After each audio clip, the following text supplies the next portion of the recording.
Delta weatherman Hemachandra வானிலை ஊடக நேயர்களுக்கு வணக்கம். முதல் சுற்று வடகிழக்கு பருவமழை குறித்து தான் விரிவாக பார்க்க இருக்கிறோம். குறிப்பா அக்டோபர் 15ஆம் தேதி தொடங்கிய இந்த முதல் சுற்று வடகிழக்கு பருவமழை அக்டோபர் 21ஆம் தேதி வரைக்கும் நீடிப்பதற்கான சூழல் இருக்கு. தீபாவளி அன்று கனமழை இருக்கா என்பது குறித்தும் இந்த காணொளியில முழுமையாக பார்ப்போம்.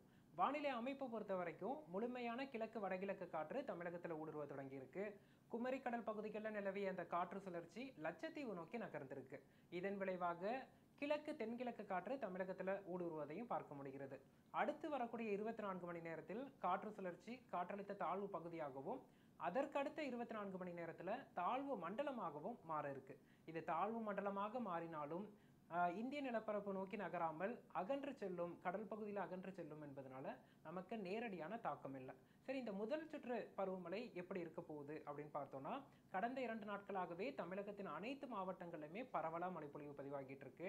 எங்கும் பாதிக்கும் மழைப்பொழிவு இல்லாமல் பரவலாக மழைப்பொழிவு கொடுத்துட்டு இருக்கு. குறிப்பா டெல்டா மாவட்டங்கள்ல தான் அறுவடை விவசாயிகள் பெரிதாக பாதிக்கப்பட்டிருக்காங்க. மழைப்பொழிவு அளவு அப்படின்னு பார்த்தோம்னா, இன்று காலை 8:30 மணி நிலவரப்படி, அக்டோபர் 17ஆம் தேதி காலை 8:30 மணி நிலவரப்படி திருநெல்வேலி மாவட்டத்தின் மேற்கு தொடர்ச்சி மலையோர பகுதிகளான ஊத்து, நாலுமுக்கு, மாஞ்சோலை, கக்காச்சி போன்ற பகுதிகளில் மிக கனமழையாக 14 முதல் 16 சென்டிமீட்டர் அளவிற்கு மழைப்பொழிவு பதிவாகி இருக்கு. பிற மாவட்டங்களை பொறுத்த வரைக்கும் பரவலாக மிதமான முதல் சற்றே கனமழையும் ஒரு சில இடங்கள்ல கனமழையும் பதிவாகி இருக்கு. வரக்கூடிய நாட்கள்ல வானிலை எப்படி அப்படின்னு பார்த்தோம்னா, இந்த காற்று சுழற்சியின் சாதகமான காற்று குவிதல் காரணமாக அக்டோபர் 17, 18 ஆகிய தேதிகளில் முதல் சுற்று வடகிழக்கு பருவமழை சற்று பரவலாக மழைப்பொழிவு கொடுக்கும். அதே சமயத்தில் அக்டோபர் 19, 20, 21 ஆகிய 3 நாட்கள் முதல் சுற்று வடகிழக்கு பருவமழை நீடிக்கும். ஆனால் அந்த மழையின் பரப்பளவும் தீவிரமும் மழைப்பொழிவு நேரமும் குறைந்து காணப்படும். குறிப்பா பார்த்தோம்னா, இன்றும் நாளையும் அக்டோபர் 17, 18 ஆகிய தேதிகளில் பரவலா தமிழகத்தில் மழை எதிர்பார்க்கப்படுது. வடகடலோர மாவட்டங்கள், வடக்கு உள் மாவட்டங்கள், மத்திய மாவட்டங்கள், காவிரி டெல்டா மாவட்டங்கள், தென் மாவட்டங்கள் மற்றும் மேற்கு தொடர்ச்சி மலையோர மாவட்டங்கள், உள் மாவட்டங்கள்ல பரவலா அனைத்து இடங்கள்லையுமே மழை எதிர்பார்க்கலாம். குறிப்பா தென் மாவட்டங்கள் மற்றும் மேற்கு மாவட்டங்கள்ல கனமழையும் ஓரிரு இடங்கள்ல மிக கனமழைக்கும் வாய்ப்புகள் இருக்கு. காவிரி டெல்டா மாவட்டங்கள், வடகடலோர மாவட்டங்களை பொறுத்த வரைக்கும் விட்டு விட்டு மழை பதிவாகும். பரவலாக மிதமானது முதல் சற்றே கனமழையும் ஒரு சில இடங்கள்ல கனமழையும் எதிர்பார்க்கலாம். மேற்கு மாவட்டங்கள்லையும் உள் மாவட்டங்கள்லையும் இதுவரைக்கும் பரவலாக மழைப்பொழிவு இல்லைங்கிற கேள்வியும் தொடர்ந்து வந்துட்டு இருக்கு. இன்று இரவு, நாளை இரவு நேரங்களில் கண்டிப்பாக இடிமின்னலுடன் கூடிய கனமழைக்கான வாய்ப்புகள் இருக்கு.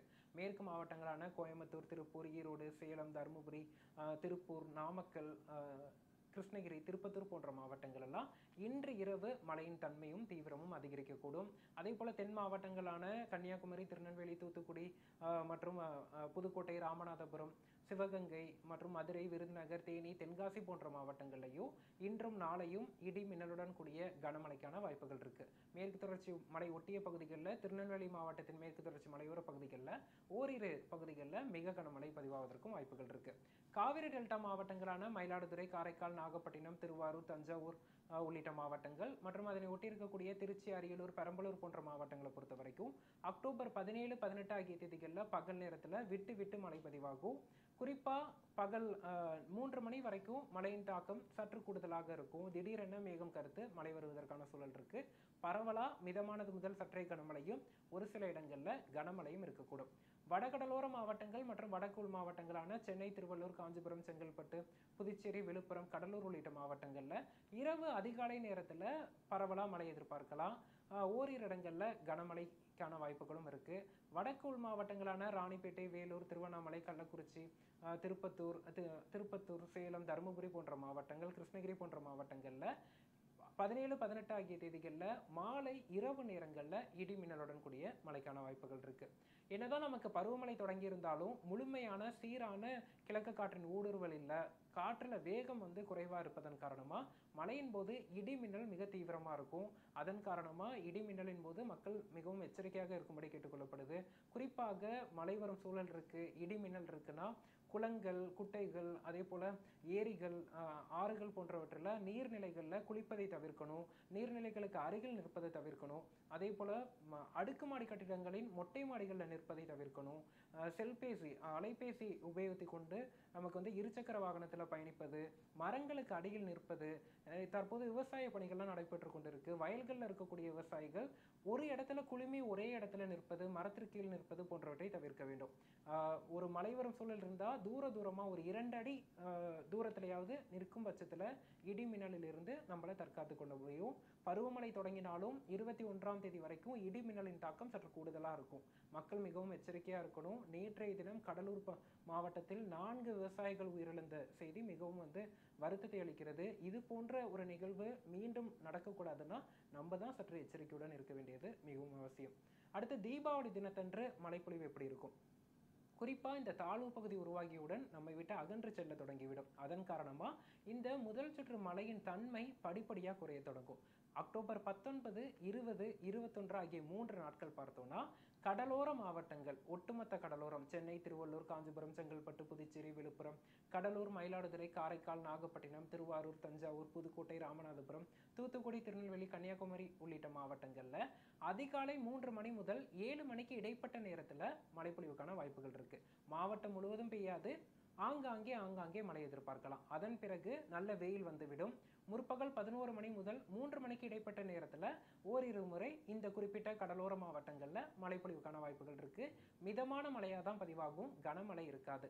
அதன் பிறகு உள் மாவட்டங்கள், வடக்கு உள் மாவட்டங்களான ராணிப்பேட்டை, வேலூர், திருவண்ணாமலை, கள்ளக்குறிச்சி, திருப்பத்தூர், சேலம், தருமபுரி போன்ற மாவட்டங்கள் மற்றும் மத்திய உள் மாவட்டங்களான அரியலூர், பெரம்பலூர், திருச்சி, கரூர், நாமக்கல் போன்ற மாவட்டங்கள் மற்றும் தெற்கு உள் மாவட்டங்களான சிவகங்கை, மதுரை, விருதுநகர், தேனி, திண்டுக்கல் போன்ற மாவட்டங்கள் மற்றும் மேற்கு தொடர்ச்சி மலையோர மாவட்டங்களான கோயம்புத்தூர், நீலகிரி, திருப்பூர், ஈரோடு, தேனி, தென்காசி போன்ற மாவட்டங்கள்லாம் பார்த்தோன்னா பிற்பகல், மாலை, இரவு நேரங்களில் இடி மின்னலுடன் கூடிய மழை பதிவாகும். மாவட்டம் முழுவதும் மழை பதிவாகாது. மாவட்டத்தில் ஒரு சில இடங்களில் ஆங்காங்கே ஒதுக்கி தான் மழை பதிவாகும். ஆனால் இந்த மழைப்பொழிவு தீபாவளி பண்டிகையை பாதிக்கும் அளவிற்கோ அல்லது தீபாவளி பண்டிகைக்கு இடையூறு பெரிதாக கொடுக்கும் அளவிற்கோ அமையாது. இதமான ஒரு மழைப்பொழிவாக அமையும்.